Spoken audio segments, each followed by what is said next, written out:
Berdasarkan data dari WHO, penyakit diabetes adalah penyebab kematian tertinggi keempat di dunia. Data dari Organisasi International Diabetes Federation tahun 2019 terdapat sebanyak 463 juta orang pada usia 20-79 tahun di dunia menderita diabetes.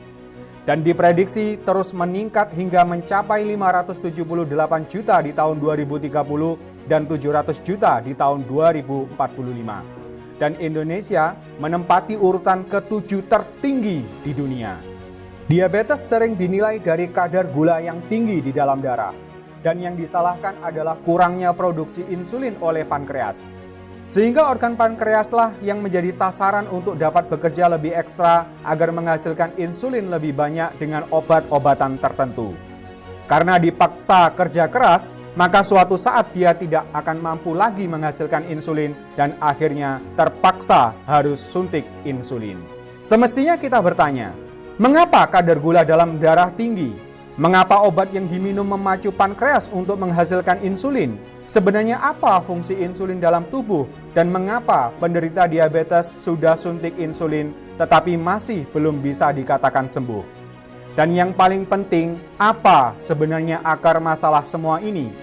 Karena jika kita menemukan akar masalahnya, maka kita akan mampu menemukan solusinya dan akan benar-benar terbebas dari penyakit diabetes. Setelah melakukan kajian panjang, konsep Karnus menemukan jawaban dari semua ini dan memberikan solusi tuntas bagi siapa saja yang ingin merdeka dari diabetes. Problem utama diabetes adalah budeknya mayoritas sel-sel tubuh dari hormon insulin.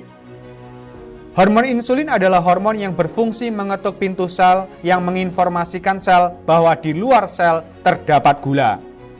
Begitu pintu sel diketuk oleh insulin, maka sel akan memerintahkan membrannya untuk terbuka dan siap mengambil gula dari darah.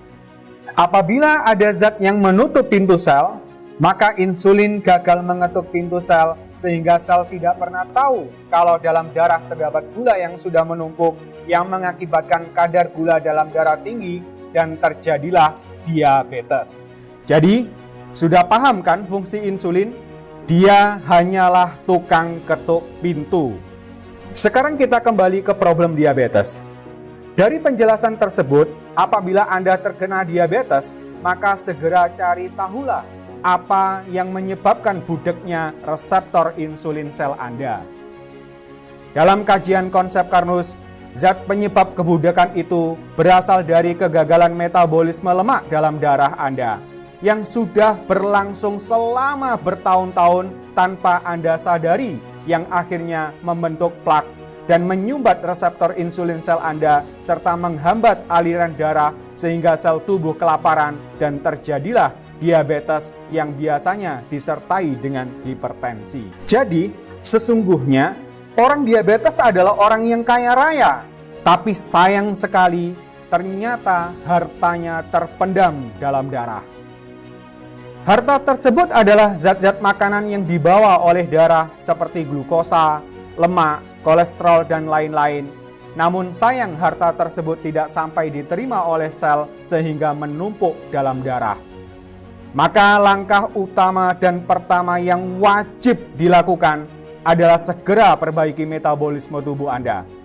Ingat ya, plak itu adalah harta yang terpendam, sehingga harus dapat dikonsumsi oleh sel menjadi energi sehingga darah bersih dari plak. Bagaimana caranya? 1. Lakukan rekonstruksi lambung. Ingat ya, lambung yang sehat itu harus asam. Jika tidak, maka makanan yang kita konsumsi tidak akan menjadi nutrisi sel. Maka hindari obat penetral asam lambung dan air alkali. 2. Penuhi kebutuhan energi pada sel otak, liver, dan ginjal dengan cara berikan glukosa yang mudah dibakar dalam mitokondria. Pilih nutrisi karbohidrat yang dilengkapi teknologi transport elektron Mitotek. 3. Hindari liver dan ginjal dari aktivitas gluconeogenesis dan ketogenesis sehingga pastikan gula darah tersedia cukup dan tidak hipoglikemi. 4. Pastikan pemecahan lemak darah dari trigliserid menjadi asam lemak berjalan lancar. Hal ini hanya bisa berlangsung apabila terdapat enzim lipase dalam darah.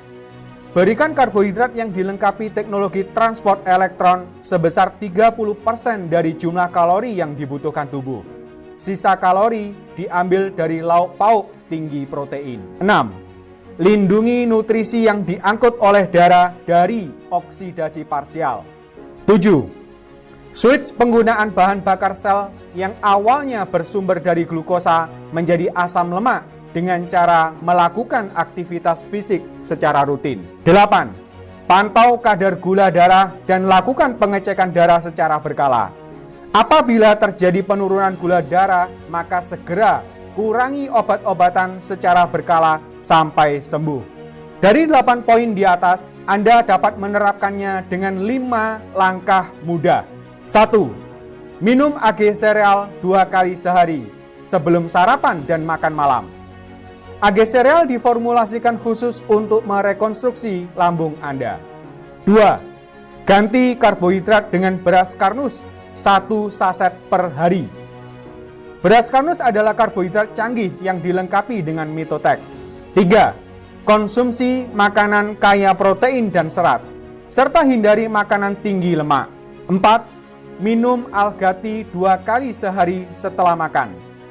5. Lakukan olahraga ringan secara rutin setiap hari. Sekali lagi, pantau kadar gula darah setiap hari dan apabila terjadi penurunan gula darah, maka segera kurangi obat-obatan secara bertahap sampai Anda lepas dari obat. Lakukan langkah-langkah tersebut dengan sungguh-sungguh, maka kesembuhan Anda sudah di depan mata.